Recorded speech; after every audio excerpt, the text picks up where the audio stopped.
નમસ્તે વિદ્યાર્થી મિત્રો, આજે આપણે ધોરણ 10 ઇંગ્લિશ મીડિયમની અંદર 9મું કાવ્ય છે હાથ મેળવીએ એ કાવ્ય વિશે માહિતી મેળવીશું. તો કાવ્ય નંબર 9 હાથ મેળવીએ કાવ્યના કવિ છે નિરંજન ભગત.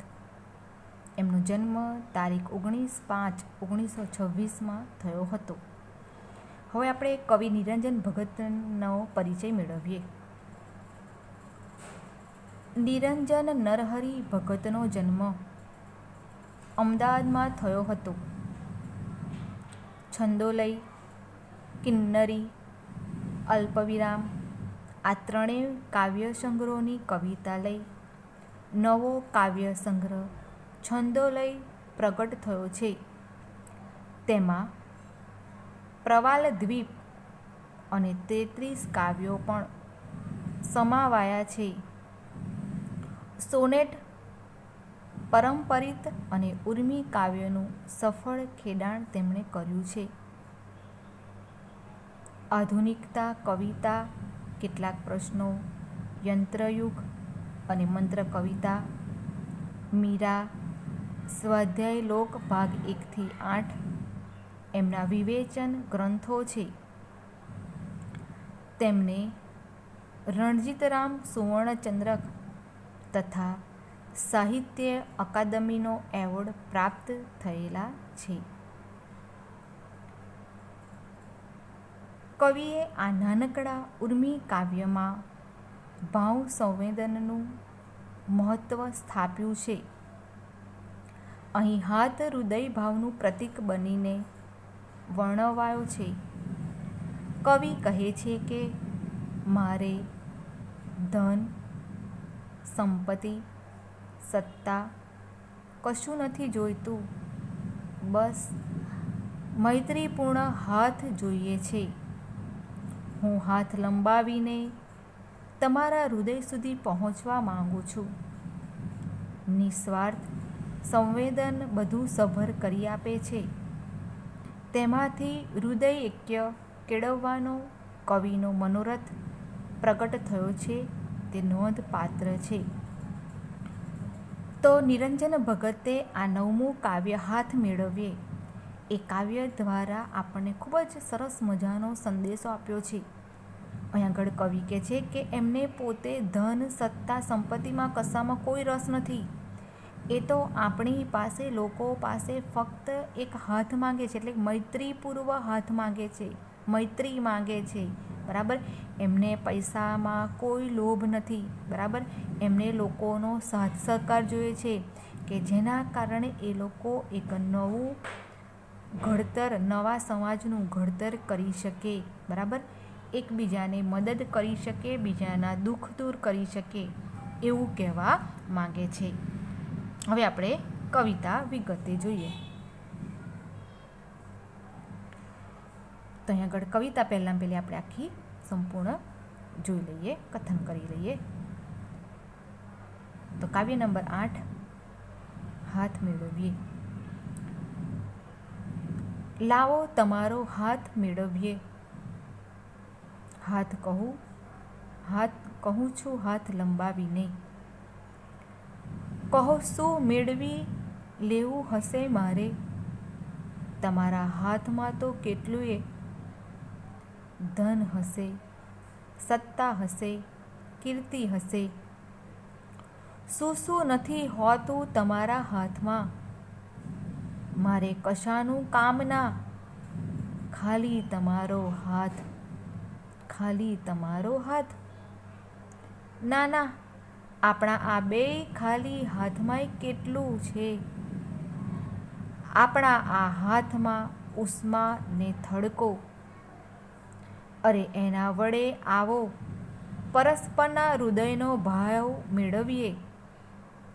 અને બિન આવડત સારું નઠારું કેટલુંય કામ કરતા આપણા આ હાથ મેળવીએ. અજાણ્યા છો ભલે તોય જુઓ, આ હાથ લંબાવી કહું, લાવો તમારો હાથ મેળવીએ. તો અહીંયા આગળ કાવ્યમાં કવિ હાથ મેળવીને પરસ્પર હૃદયનો જે ભાવ છે, બરાબર, પરસ્પરના હૃદય સુધી પહોંચવાની કવિ વાત કરે છે. એક મૈત્રીપૂર્ણ હાથ મેળવીને એકબીજાના હૃદય સુધી પહોંચવાની વાત કવિ કરે છે. તો કાવ્ય આપણે જોઈએ. કવિ કહે છે, લાવો તમારો હાથ મેળવીએ, કહું શું મેળવી લેવાનું હશે મારે, તમારા હાથમાં તો કેટલું હશે. બરાબર, કવિ પોતાનો હાથ લંબાવીને કહે છે કે લાવો તમારો હાથ, બરાબર, મારા હાથમાં હાથ મેળવીએ કે છે. કહો કે છે શું મેળવી લેવાના હશે કે તમારા હાથમાં તો કેટલું હશે. એટલે કવિ કહે છે હું તમારો હાથ મેળવીને તમારી પાસે મારે કશું જોઈતું નથી, બરાબર, એટલા માટે કહે છે તમારા હાથમાં તો કે છે કેટલું બધું છે. તો શું છે કે છે ધન હશે, સત્તા હશે, કીર્તિ હશે, શું શું નથી હોતું તમારા હાથમાં, બરાબર. એટલે કવિ કહે છે કે તમારો હાથ મને આપો, બરાબર. તો કવિ કહે તમારા હાથમાં ઘણું બધું હશે, ધન હશે, સત્તા હશે, કીર્તિ હશે, પૈસો બધું હશે. મારે પણ એ પૈસો, ધન, સત્તા કશું નથી જોઈતું. મારે તો ફક્ત તમારો હાથ જોઈએ છે કે તમારી પાસે ઘણું બધું છે, પણ મારી પાસે પણ ઘણું બધું છે, પણ મારે એમાંની કશી વસ્તુ જોઈતી નથી. મારે ધન, સત્તા, કીર્તિ કશું જોઈતું નથી. ફક્ત કવિ બીજા વ્યક્તિ સાથે એમનો ખાલી હાથ માંગે છે. આગળ કવિ કહે છે મારે કશાનું કામ ના, ખાલી તમારો હાથ, ખાલી તમારો હાથ. શું કહે છે કવિ કે તમારા હાથમાં તમારી પાસે ધન, સત્તા, કીર્તિ, પૈસો બધું જ છે, પણ મારે બધાનું શું કામ છે કે છે મારે કશું નથી જોઈતું.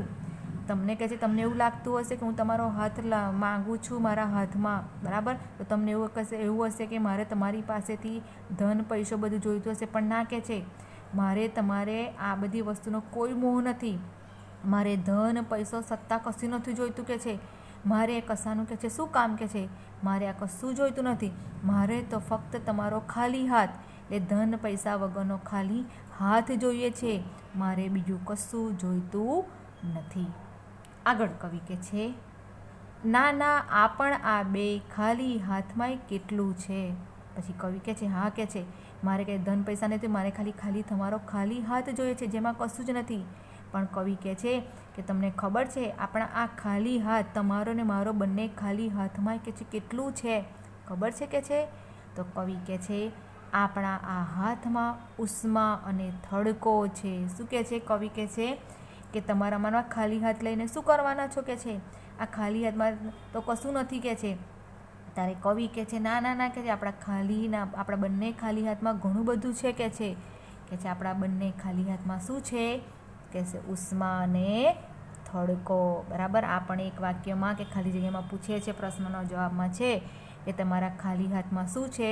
તો આપણા ખાલી હાથમાં ઉષ્મા અને થડકો છે. એટલે કે છે કે આપણા ખાલી હાથમાં એક પ્રકારની ઉષ્મા, ગરમી છે, અને થડકો એટલે એક પ્રકારનું કે છે અવાજ રહેલો છે કે જેના કારણે આપણે ઘણું બધું સારું એવું કાર્ય કરી શકીએ છીએ. આગળ કવિ કે છે અરે એના વડે આવો પરસ્પરના હૃદયનો ભાવ ભેળવીએ, બરાબર. કવિ કહે છે આપણા બંને હાથ, ખાલી હાથને ભેગા કરીએ અને કે છે આપણે હાથ મેળવી અને આપણે કે છે એકબીજાના હૃદય સુધી પહોંચે. એટલે મૈત્રીપૂર્ણ ભાવ કવિ આ કાવ્યમાં વ્યક્ત કર્યો છે કે પરસ્પરના હાથ મેળવીને એકબીજાના હૃદય સુધી પહોંચીને મૈત્રીપૂર્ણ સાથ કવિ માંગે છે, બરાબર. કવિને પૈસામાં કે સત્તામાં કોઈ રસ નથી, એમને તો ફક્ત ખાલી હાથ જોઈએ છે. અને એ ખાલી હાથને પોતાના હાથમાં લઈને એક મૈત્રીપૂર્ણ સંબંધ રચવાનું કવિ કહે છે અને એકબીજાના હૃદય સુધી પહોંચવાનું કવિ કહે છે. અને આગળ કવિ કહે છે અને બિન આવડત સારું નઠારું કેટલુંય કામ કરતા આપણા આ ખાલી હાથ. કવિ કહે છે તમને ખબર છે આપણા કે છે આ ખાલી હાથ કે છે જાણે અજાણે ઘણું સારું અને ઘણું નઠારું, ઘણું ખોટું કાર્ય પણ કરતા હોય છે, બરાબર. એટલે કવિ કહે છે કે આપણે બંનેના ખાલી હાથ મેળવીને આપણે કે છે એવા સારા કર્મો કરીએ કે જેના કારણે આપણે કાલે ના હોઈએ છતાં પણ કે છે આપણે ઘણું સારું આપણા કર્મો દ્વારા ઘણું સારું કાર્ય કરી શકીએ છીએ કે છે. આપણે કે છે કે એકબીજાની સાથે હાથ મેળવીને કે છે એકમેકનો સાથ પામીને સારા કર્મો કરવાના છે અને પરસ્પર એકબીજાના હૃદયમાં સ્થાન પામવાનું કવિ કહે છે. એટલે કે છે આપણે બિન આવડતથી પણ ઘણા સારા કર્મો કરી અને આપણે એકબીજાને હૃદય સુધી પહોંચીને મૈત્રીપૂર્ણ ભાવથી સારા કર્મો કરવાનું કવિ કહે છે. આગળ કહે છે કવિ, અજાણ્યા છો ભલે તો જુઓ આ હાથ લંબાવી કહું, લાવો તમારો હાથ મેળવીએ. શું કહે છે છેલ્લે કવિ કહે છે, તમે મારી માટે અજાણ્યા છો, વાંધો નહીં કે છે, ભલે અજાણ્યા છો પણ તોય કે છે હું તમને કહું છું, મારો હાથ લંબાવીને કહું છું કે છે લાવો તમારો ખાલી હાથ મારા હાથમાં આપો. આપણે કે છે મૈત્રીપૂર્ણ સંબંધ નિભાવી એકબીજાના હૃદય સુધી પહોંચી સારા કર્મો કરવાનું અહીંયા આગળ કવિ જણાવે છે. બરાબર, કવિ કહે છે કે આપણે સારા કર્મો કરીને દુનિયામાં કંઈક આપણી નામના મેળવીને સારું કર્મ કરીને લોકોની માટે ભલાઈનું કર્મ કરવાનું કવિ કહે છે. એટલે અહીંયા આગળ કવિને ધન સત્તા પૈસામાં કોઈ રસ નથી. એ લોકોને કહે છે કે ખાલી તમારો મને હાથ આપો. બરાબર, એ ખાલી હાથ દ્વારા, કારણ કે ખાલી હાથની અંદર ઘણું બધું રહેલું છે. આપણા શરીરની ગરમી અને એક પ્રકારનો થડકો, એક પ્રકારનું કંઈક આવડત રહેલી છે જેને આપણે પરસ્પર ભેગા મળીને એકબીજાના હૃદય સુધી પહોંચીને મૈત્રીપૂર્ણ ભાવ નિભાવીને આપણે કહે છે સારા કર્મો કરીને આ દુનિયાને માટે ભલાઈનું કર્મ કરવાનું કવિ અહીંયા આગળ એકબીજાની સાથે મૈત્રીપૂર્ણ ભાવ નિભાવવાનું કહે છે. અને મૈત્રીપૂર્ણ ભાવ નિભાવી અને દુનિયા માટે, સમાજ માટે સારા કાર્ય કરવાનું કવિ અહીંયા આગળ જણાવે છે. એટલા માટે કવિ અહીંયા આગળ પોતાનો હાથ લંબાવી અને બીજાની જોડે કહે છે કે તમારો ફક્ત ખાલી હાથ આપો, ધન પૈસો જોઈતો નથી, પણ ખાલી હાથ આપી અને કે છે મૈત્રીપૂર્ણ સંબંધ નિભાવી અને સારા કર્મો કરવાનું કવિ અહીંયા આગળ સંદેશો આપે છે. તો અહીંયા આગળ તમારું જે કાવ્ય જે છે 9મું હાથ મેળવીએ એ કાવ્ય પૂર્ણ થાય છે. Thank you.